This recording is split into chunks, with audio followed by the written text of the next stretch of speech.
బాబ్జీ గారికి, ఏబిఎన్ వీక్షకులందరికీ కూడా ముందుగా యువతలో ఒక స్ఫూర్తిని నింపినటువంటి ఇద్దరు మహనీయుల యొక్క జయంతి వర్ధంతి ఈరోజు. ఒకరు అల్లూరి సీతారామరాజు గారి యొక్క జయంతి అయితే, స్వామి వివేకానంద గారి యొక్క వర్ధంతి. వారికి మీ ద్వారా నివాళులర్పిస్తూ ఒక ప్రధానమైనటువంటి అంశం, మంచి చర్చ ఇది. ఎందుకంటే ఈరోజు కూటమి ఎందుకు ఉండాలి, అసలు కూటమి ఎందుకు ఏర్పడింది, దాని అధికారంలోకి వచ్చిన తర్వాత భవిష్యత్తులో ఎందుకు కొనసాగాలి అనే దాని మీద అధినాయకత్వాలకి చాలా స్పష్టత ఉంది. అది ఈరోజు మరొకసారి నిరూపితమైంది.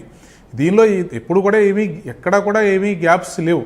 కానీ రకరకాలైనటువంటి ఊహాగానాలని వ్యాపింపజేసేటువంటి క్రమంలో రాజకీయం అంటేనే పుకారుల మీద అబద్ధాల మీద నడిపేటువంటి ప్రతిపక్ష పార్టీలు ఉన్నటువంటి రాష్ట్రంలో ఈరోజు ఒక కన్ఫ్యూజన్ని తీసుకురాకుండా ఉండటానికి కొన్నిసార్లు మళ్ళా మాట్లాడాల్సినటువంటి పరిస్థితులు వస్తూ ఉన్నాయి వెంకటకృష్ణ గారు.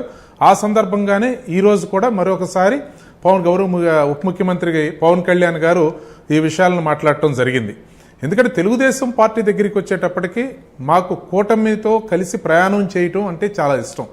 మొదటి నుంచి 1983 నుంచి ఇప్పటిదాకా ఒక్కసారి తప్పించి అన్నిసార్లు కూడా ఒక సహచర పార్టీలతో మిత్రపక్షాలతోనే కలిసి నడిచాం. అంతేగాని మా ఇంటికి మీళ్ళందరూ, మీ ఇంటికి మా ఇల్లు అంతే దూరం అని చెప్పి మొండితనంగా ఉండే మనుషులం కాదు. ఏదో ఒంటికాయ సొంటి కొమ్మే వ్యవహారం కాదు.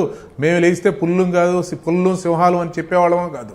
మేము ఒకటే చెప్పాం, ఆ రోజైనా ఈ రోజైనా రాష్ట్ర అభివృద్ధి కోసం సిద్ధాంతపరమైనటువంటి ఒక సిద్ధాంతపరంగా ఉండేటువంటి అందరితో కూడా కలిసి ప్రయాణం చేయవలసినటువంటి అవసరం ఉంది అని చెప్పి, ఆ విధంగా మరి ఈ రాష్ట్రమే ఉండదే, రాజధానే కాదు రాష్ట్రమేమో ఉండదేమో అనేటువంటి భయానకమైనటువంటి వాతావరణంలో ఈ కూటమి ఏర్పడింది. ఒకసారి మనం గతాన్ని గుర్తుకు తెచ్చుకుంటే రాజధాని లేకపోవటమే కాదు, అసలు రాష్ట్రమే ఉంటుందా ఉండదా అనేటువంటి పరిస్థితుల్లో ప్రజలు ఏర్పడిపోయారు. అసలు మేము ఉంటామా ఉండమా, అసలు మాకు పరిస్థితి ఏంటి, ఇంకొకసారి కనుక వైఎస్ఆర్ ప్రభుత్వం కనుక ఏర్పడితే అసలు ఈ రాష్ట్రం ఈ రాష్ట్రంలో ఉన్న ప్రజల భవిష్యత్తు ఏంటని ప్రజలు భయపడ్డారు.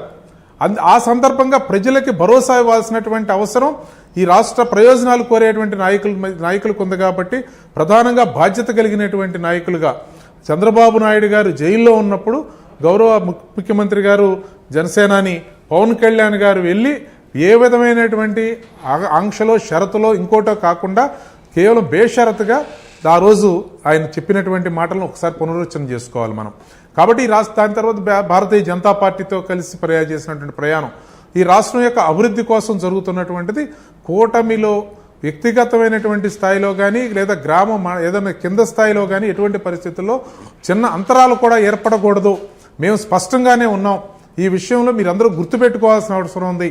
ఈ కూటమి ఏర్పడినటువంటి వాతావరణాన్ని ఒక్కసారి జ్ఞప్తికి తెచ్చుకోండి అని వారు చెప్పినటువంటి పరిస్థితి సార్. No doubt.